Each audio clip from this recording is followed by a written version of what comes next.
అయ్యా నా పేరు తాదు మా అల్లుడు, మేము చంద్రకేతు మహారాజు గారి యొక్క రాజ్యం నుంచి వస్తున్నాము.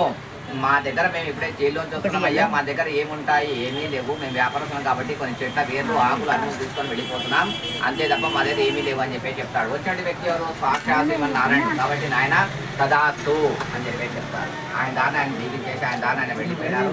వెళ్ళిపోయిన తర్వాత ఏం జరుగుతుందంటే కాసేపటి తర్వాత కొంచెం ముందుకు వెళ్ళిన తర్వాత అక్కడ ఉన్నటువంటి ఆ షావుకారి యొక్క అల్లుడు షావుకారి కూడా అలసిపోతారు. కాసేపు విశ్రాంతి తీసుకుందామని చెప్పేసి వెంటనే ఏం చేస్తారు, దూత ఆ షావుకారి యొక్క గృహాన్ని చేరుకొని విషయం తెలియజేసేటువంటి సమయం లోపల అక్కడ ఉన్నటువంటి ఆ షావుకారి యొక్క కూతురు భార్య ఇంట్లో సత్యనారాయణ స్వామి వ్రతం మొదలుపెట్టినారు. ఏమని, మా వాళ్ళు ఎక్కడున్నా క్షేమంగా ఉండాలి, త్వరగా ఇంటికి తిరిగి రావాలని చెప్పేసి సత్యనారాయణ స్వామి వ్రతం చేస్తున్నారు. అదే సమయంలో దూత వెళ్ళే చెప్తాడు, అమ్మ షావుకారి అల్లుడి తరం క్షేమంగా ఉన్నారు, ఇంటికి తిరిగి వస్తున్నారు, వ్రతాన్ని సిద్ధం చేయమన్నారు, బంధువులు మిత్రంగా పిలిపించమన్నారమ్మా, ఇదిగో కొద్ది ద్రవ్యం ఇచ్చినారు, మీరు తీసుకోండి అని చెప్పేసి చేస్తాడు.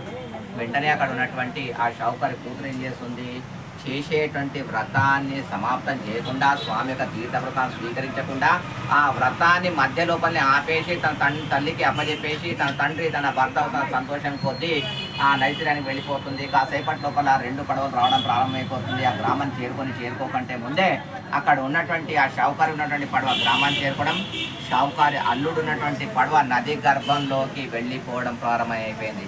అలాంటి సమయం లోపల గ్రామస్తులు బంధువులు మిత్రులందరూ చూసేటువంటి సమయం అలాంటి సంఘటన జరగడంతో అందరూ కూడా మనస్తాపంతో బాధపడుతున్నారు. ఆ షావుకారి కూతురు ఏం చేస్తుంది, తన భర్త లేని జీవితం తను కూడా బతకడం